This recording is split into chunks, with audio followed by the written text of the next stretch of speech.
The care conundrum, a paradox regarding the mental health crisis in the United Kingdom and perhaps Western Hemisphere. In 2025, the UK faces a perplexing paradox. We are home to an unparalleled number of mental health professionals. Direct professionals account for over 100,000 roles, and if you include indirect professions such as mental health nurses and so on within the National Health Service, this accounts for more than 1 million professional roles. The direct roles including psychologists, counsellors, psychotherapists, psychiatrists and occupational therapists. Yet at the very same time of having the highest number of mental health professionals, we are witnessing a rise in mental health problems in the civilian population at an alarming rate. This is the care conundrum. More professionals, more care, yet the need for mental health services is greater than ever. Consider this. As of 2023, the NHS workforce census recorded over 25,000 psychological professionals, an increase of 51% since 2019. At the same time, there are more than 50,000 counsellors working across the United Kingdom and nearly 800,000 mental health nurses. If we add in occupational therapists, the total of mental health professionals, both direct and indirect, exceeds 1 million. This represents an extraordinary investment in mental health care. The challenge, however, lies in the fact, alongside this rise in workforce, the prevalence of mental health problems continue to soar. Statistics show that 1 in 4 adults, 25% of the population, will experience a mental health issue in any given year, a significant rise from 16 to 17% in the year 2000. This is a 10% increase in 25 years. Meanwhile, the number of children aged 8 to 16 suffering from mental health disorders has also reached alarming levels, with 1 in 5 now likely to be affected. The question that begs is to be asked is simple yet profound. Why, with so many professionals available, are we facing higher levels of mental distress than ever before? Mental health problems are no longer isolated to one group. They span all age ranges, social classes and professions, from children battling anxiety in schools to adults navigating stress and depression in the workplace. Mental health challenges are ubiquitous, and they are growing. This rise in mental health problems is not simply a matter of more people seeking help. It is a reflection of a deeper, more complex issue. With more mental health professionals than ever before, why does this care conundrum persist, or even exist? As we reflect on this paradox, one question lingers in the air. If we have more care, why does the need for care continue to grow? The answer perhaps lies not just in numbers, but how we approach mental health, the barriers to care, and the underlying challenges our society faces.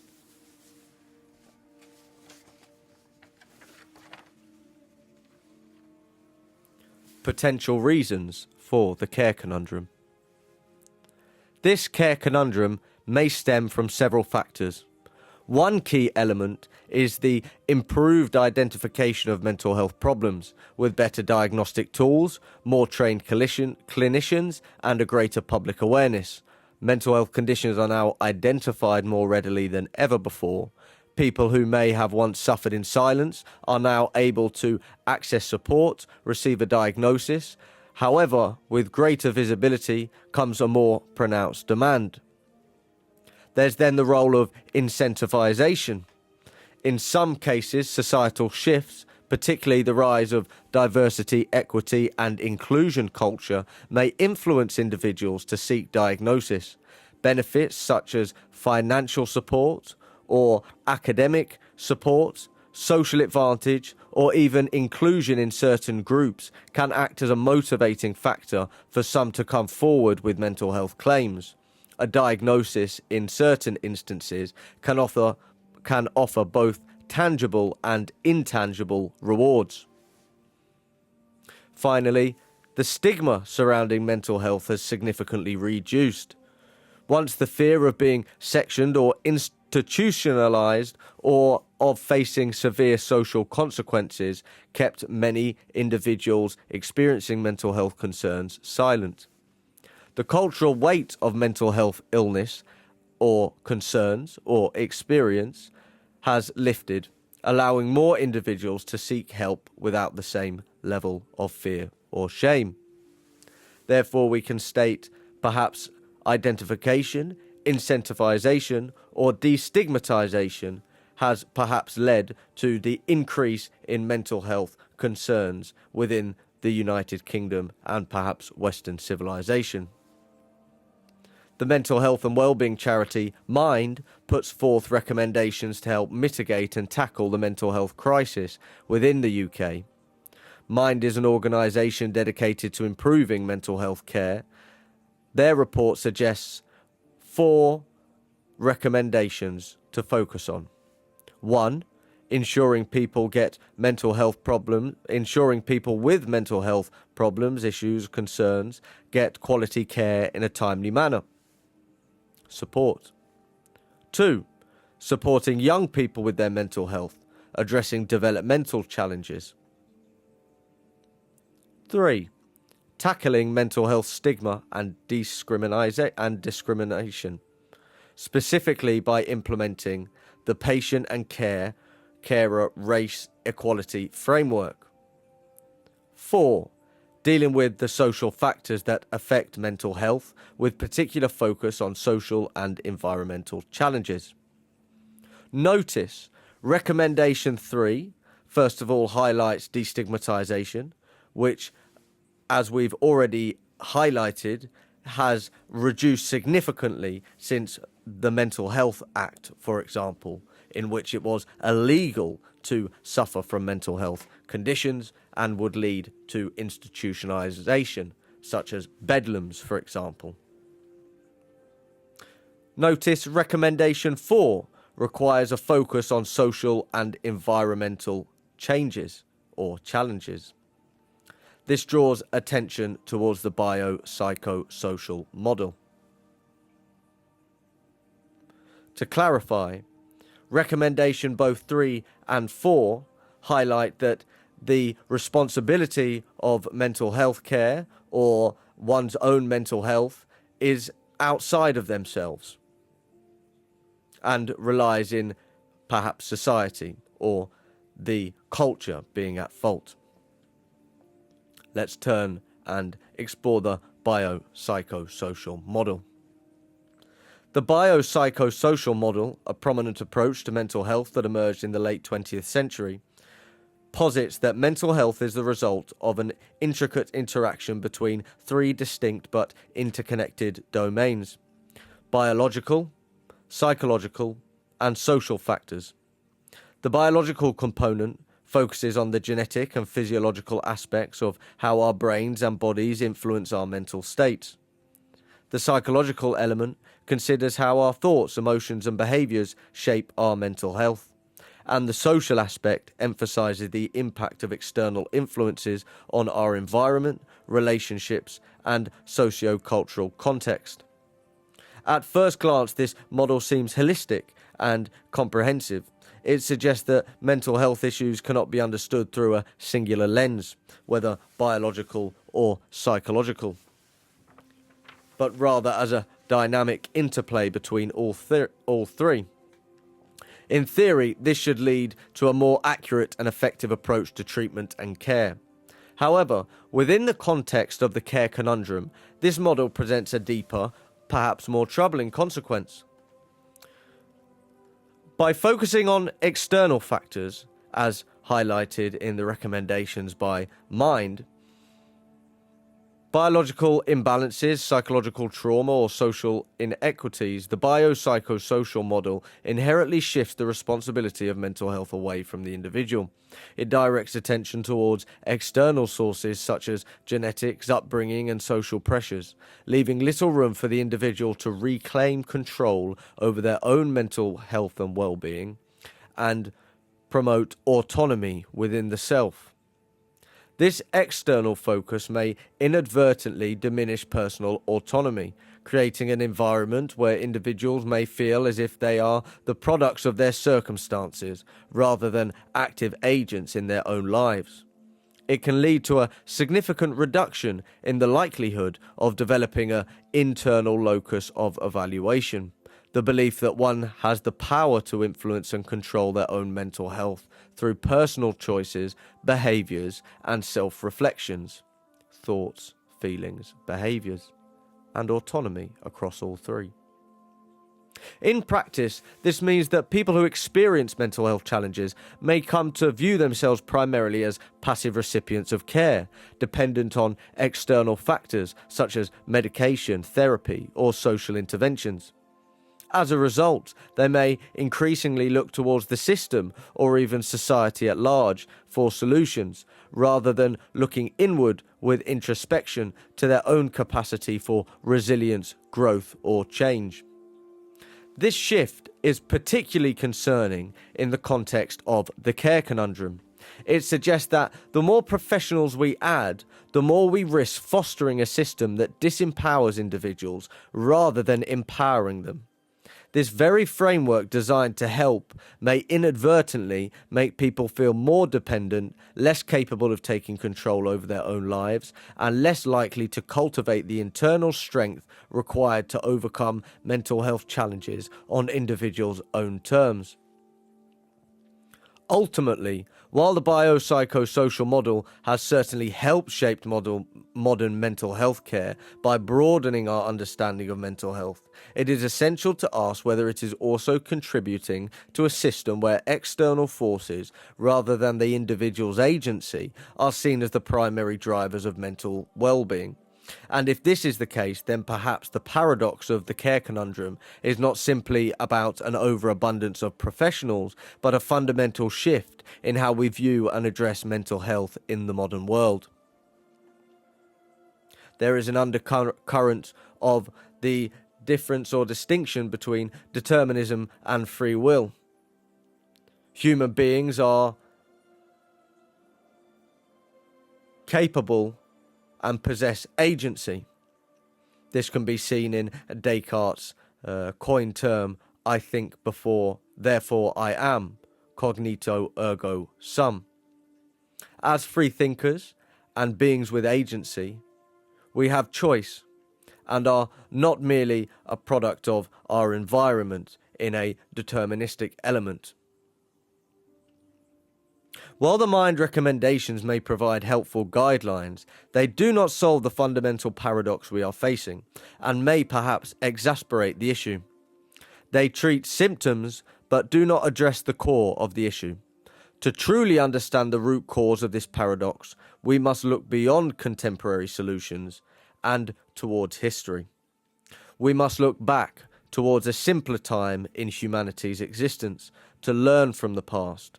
Only then can we begin to understand what has shifted in our society, and why, despite our best efforts, the rise in mental health problems continues, even as the number of professionals grow.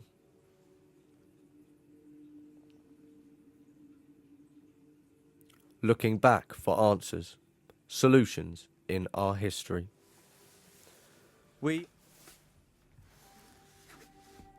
We are currently living in an increasingly unnatural epoch, where digital screens occupy on average 9 hours of an individual in the United Kingdom's daily time. Assuming healthy sleep of 8 hours is achieved, this only leaves 8 hours for work. 8 hours for work, 8 hours for sleep, and 8 hours for digital screen usage. this is without mentioning hygiene, nutrition, exercise, socialization, for example. Alongside this, the majority of light received is often artificial, from streetlights, light bulbs, not to mention blue light from digital screens, which in itself has significant negative impacts to the human, such as headaches, eye fatigue, and blurred vision. Additionally, prolonged exposure to high-energy blue light may contribute to retinal damage and increase the risk of age-related macular degeneration over time. Socialization is completed by individuals using social media, messaging apps, and so on, all through digital usage. This is an extremely unnatural methodology of connecting with loved ones, peers, or informing new relationships. Even the way individuals meet each other for romance and familiar development is virtual, influenced through third-party algorithms. I remember growing up, partaking in religious education classes, known as RE or perhaps religious studies, RS. The concept of foreign arranged marriages being considered as bizarre and controlling, in which parents would choose marriages at complete odds with the Western value of love, falling in love, and romance. Those moments of a childhood sweetheart, first love, or butterflies in the stomach. Now it is seen as common to find a partner through the outsourcing to algorithms of the digital world. And I must say, a parental advisory through an arranged marriage now seems banal and perhaps a healthy option. Even regarding nutrition, vast swarms of individuals order food using delivery apps with no care or consideration to what the food is, how the food was cooked, or the composites of the food, such as minerals, vitamins, spices, and so on, quality of meat, quality of vegetables. I'm sure if people could find a way to enable the digital devices to actually feed themselves nourishment, they would also opt for this approach. Let us not forget entertainment. When previously individuals would meet up in the physical realm, the physical world, to discuss ideas, create machines, play sports and so on, has all been replaced with television programs. Notice the word programs. It has not been selected for no reason. Also, gaming or short-form content, which requires a scrolling behavior. Let us quickly look towards the scrolling behavior. In itself, the scrolling behavior must be spoke of in isolation, as I believe each breath of a cigarette provides the smoker with a step closer to lung cancer. I believe with each scroll behavior, the scroller is a step closer to Alzheimer's, cognitive dysfunction, and perhaps a smooth brain. In this comparison, it certainly provides the scroller with a dopamine hit, illustrating a new novel environment for the scrollers to engage with, or to be sucked into, or perhaps a new or familiar emotion. Almost as if one of those old movies showing the man with his eyelids duct taped over. Almost as if one of those old movies showing the man with his eyelids duct taped open, repeatedly shown digital media in an aim to brainwash or program, notice the wording there, program, television program, the individual. Nowadays, people do this voluntarily. Not to mention the evolutionary standpoint in which we have evolved to go from field to stream, stream to mountain, mountain to coastline, and so forth. The scrolling behavior bypasses all of these evolutionary brain developments neurological developments and places the scroller in a new environment for every scroll. I feel this is a stupendously addictive position for the brain to be in essence teleporting with each flick of the finger. One moment seeing lust, the next moment horror, following this happiness, and so on, round and round, just as the cigarette smoker lights another cigarette again and again, with no consideration to the detriment to his physical health. What this means is this epoch is unnatural, as individuals have outsourced their entire lives to the virtual digital realm, the virtual digital world. Entertainment, relationships, nutrition, sensory engagement, socialization. 8 hours is a working day, and presuming the individual also needs to work, this means there is simply not enough time in the day for a modern United Kingdom citizen, civilian, individual, whichever word lands. 8 hours of sleep, 8 hours at work, 8 hours and 41 minutes on the screen. This is almost 25 hours.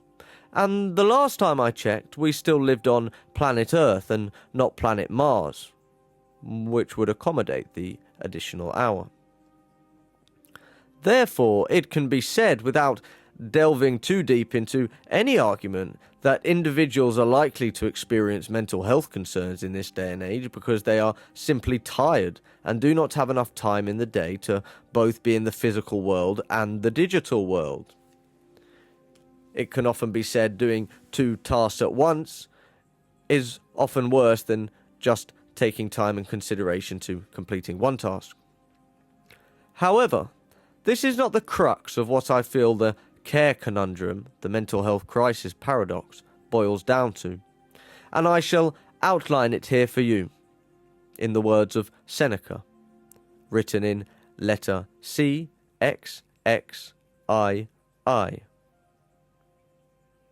122. All vices are at odds with nature.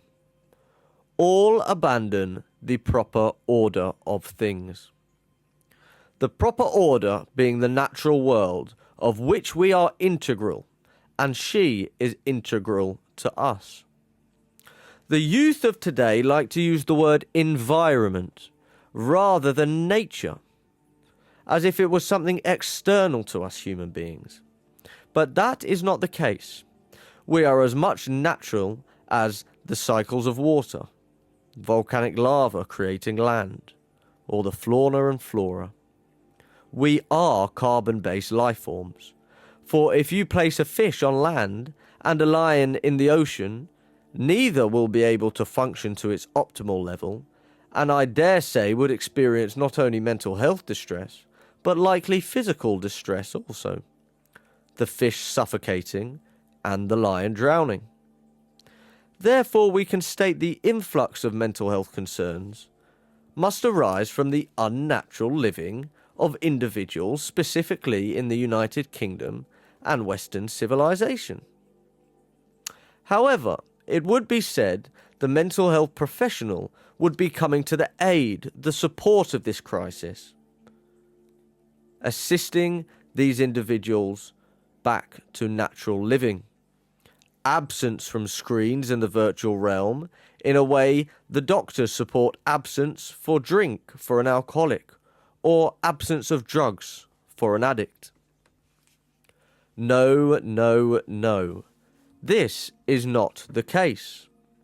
The mental health professional will take the stance, do as thou will. A bastardized version of Carl Rogers' person-centered humanistic approach. A true pioneer Carl Rogers was, and I'm sure would be turning in his grave to see his creation used to justify so much wickedness and unnatural living, for himself was an avid gardener and clearly understood the natural order. An individual seeking support for their mental health concern or distress will have their experience affirmed, most likely, unless visiting a wise professional schooled in far more dimensions than merely what was presented during their psychotherapeutic training, such as philosophy, history, psychology, religion, and so forth. This means an individual on the screen will be told it's okay to stay on your screen.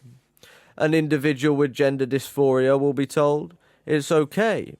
Do as you want, regardless of detriment to health or perhaps family evolutionary succession. The addict will be told, you have one life to live. Live it. This is absurdity.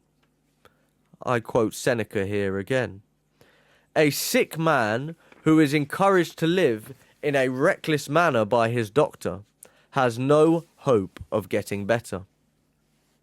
That doctor would be acting unethically and without integrity. A key component, I may add, as part of the British Association of Counsellors and Psychotherapists ethical framework.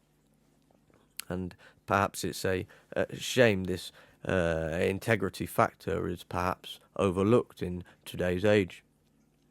This is happening on a mass scale. It is the new religion, the new moral compass. Do what you want, for better or worse. And you needn't be surprised to discover in a culture with so much individuality, this is where the vices are concerned. More individuality, more vices. Devotion to what is right is simple. Devotion to what is wrong is complex and admits infinite variations. Perhaps we see these infinite variations appearing in the form of mental health concerns. The DSM classifications grow and grow. It is the same with people's characters. In those who follow nature, they are straightforward and uncomplicated, perhaps differing only in minor degrees, while those that are warped are hopelessly at odds with the rest and equally at odds with themselves. This is unnatural living. We can see this play out in the vast plethora of mental health concerns one can experience in this day and age. Individual vices affirmed and upheld with the view, do as thou will, regardless of the negative impact on not only the individual but civilization as a whole. Let us not forget, what is not good for the hive is not good for the bee. What is not good for the hive is a population of confused, digitally addicted and disassociated individuals who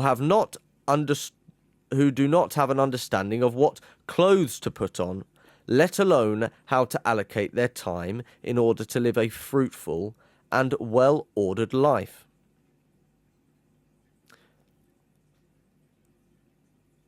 Is it natural to exchange one's clothes for a woman's? The path that leads to pleasure is a downward one, and we must remember that no man or woman is good by accident. Virtue has to be learned, and virtue leads to peace and stillness, a natural possession. Pleasure is a poor and petty thing. It is something we share with the dumb animals, the minutest, most insignificant creatures that scuttle after it. So is it a surprise mental health distress is experienced in vastness when pleasure and animal mimicry has taken centre stage among so-called developed Western United Kingdom's individuals, its inhabitants, its population? No, it seems no surprise at all. Regarding the individuals experiencing mental health concerns and the mental health professional tasked with alleviating those concerns, it is no surprise headway is not made when both the mental health care experiencer and the mental health care professional live within virtual digital realms, virtual digital worlds. Can you imagine that these people know how one ought to live when they do not know when or what realm they ought to live in? No, this is no surprise at all. Now, I must add, digital virtual screens and technology are beneficial for both education and occupation. But once it moves into the realm of entertainment, this digital world becomes an addiction. Similar to a healthy full plate of meat, vegetables, freshening juices, and perhaps a dessert is necessary for strong health and vitality. However, this moves into gluttony when that healthy plate is met in excess. That healthy plate turns to an unhealthy plate, rather unpalatable. For those who are glued, sucked into these virtual realms, I quote, "Until we have begun to go without them, we fail to realize how unnecessary many of these things we have been using them for are, not because we needed them, but because we had them." That is also Seneca.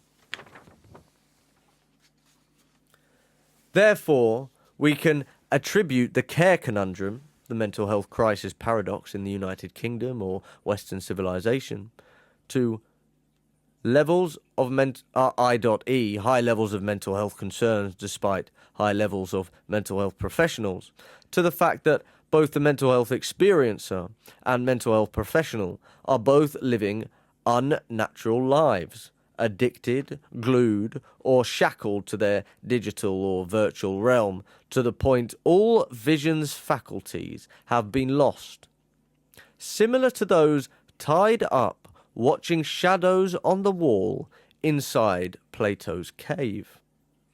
Any hope in bringing them outside will lead to confusion and acclamation. It was more truthful and genuine inside the cave.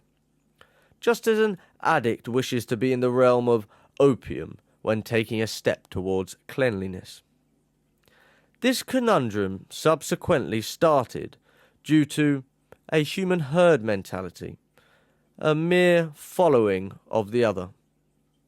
Individuals guiding each other into the cave one by one, taking a seat freely, and choosing to be tied and shackled. I.E.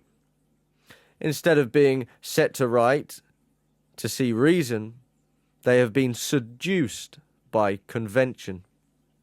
The convention of the herd. For example, there are things we should not imitate, even if they were done by only a few. But when a lot of people have started doing them, everyone follows along. A clear example of this is gender dysphoria in the modern age, or also anti-intellectualism. We see that in the lack of definitions for genders, a man or a woman. And we know the fundamental truth of man and woman, as without both the male and female gender, offspring would not be possible. I would not be able to speak as I am, and you would not be able to listen as you are. Purely based on reason, if we take this approach, further humanity, let alone the United Kingdom's population, would cease to exist, as there would be no evolutionary succession. However, the sheer popularity has emerged a response of following along, most likely also impacting mental health concern for individuals. Just as those who gossip are avoided due to lack of integrity, leading to the spread of gossip and the potential transmission of a negative character, so should those who commit vices be avoided due to a lack of integrity, leading to the spreading of vices and potential transmission to character. Take, for example, a song stuck in your head you have heard on the radio. Even if this song is disliked, it is still remembered and may play over and over in one's mind. This is similar to the vice. Even if it is disliked, it can play over and over. and it is far from easy to eradicate these haunting notes from memory. We can therefore state reflection and acknowledgement towards the digital realm must be upheld in order to pursue a naturally ordered life. A well-ordered life produces the effect of mental congruence. To clarify, humans have a herd psychology and have herded themselves into a situation akin to Plato's cave, in which disillusionment is taken as scientific fact, and that is propagated through the digital screens. Now, there may be mental health professionals listening today who may say, aha, you haven't spoke of social problems or genetic problems or neurological problems. They may even mention inequity. We are all humans. We are all natural beings, and we are all within the physical natural world. We all have choice, agency, free will. You may even say this is philosophical claptrap and espouse making the most of life through digital consumption or physical consumption, drinking, eating, sexual pleasures, and so on. But consider this. How much better is it to pursue a straight course and eventually reach a destination where things that are pleasant and things that are honourable, moral, virtuous, ethical, are one in the same? I will overstate this point.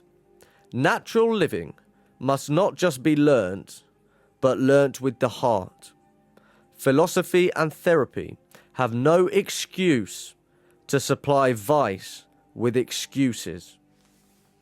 A sick man who is encouraged to live in a reckless manner by his doctor has no hope of getting better.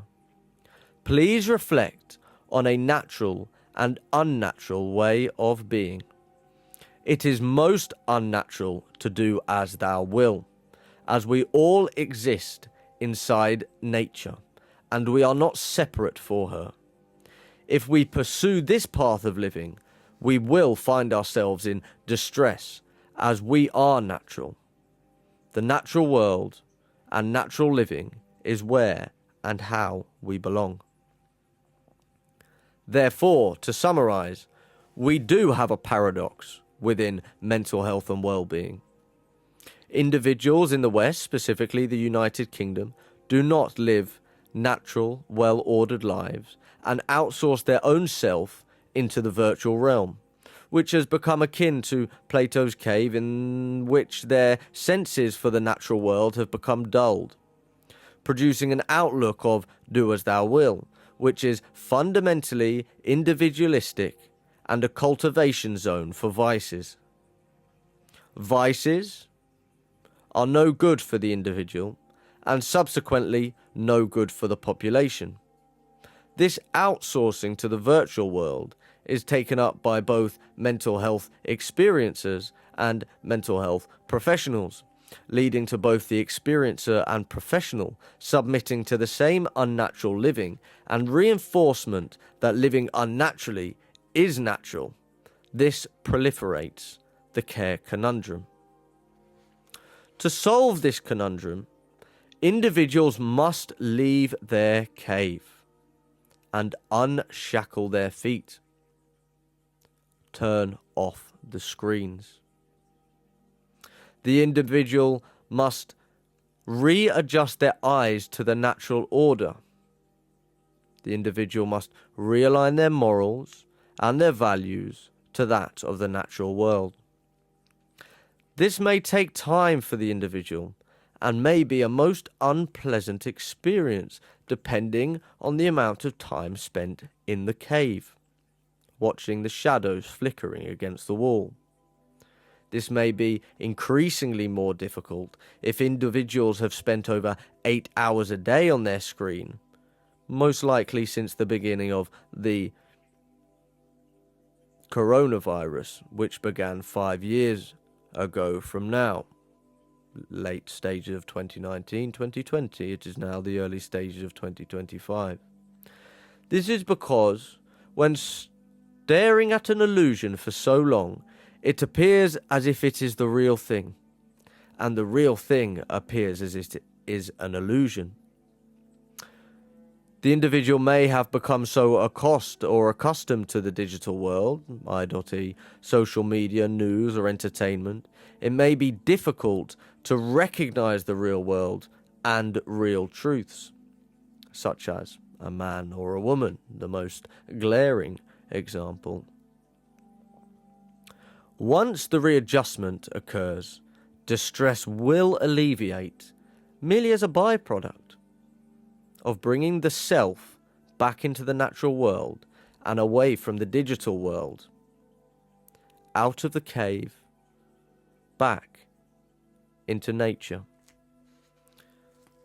I must provide acknowledgements to Seneca, specifically letters C, X, I, and C, X, I. I apologise, CXXII and CXXIII, 122 and 123.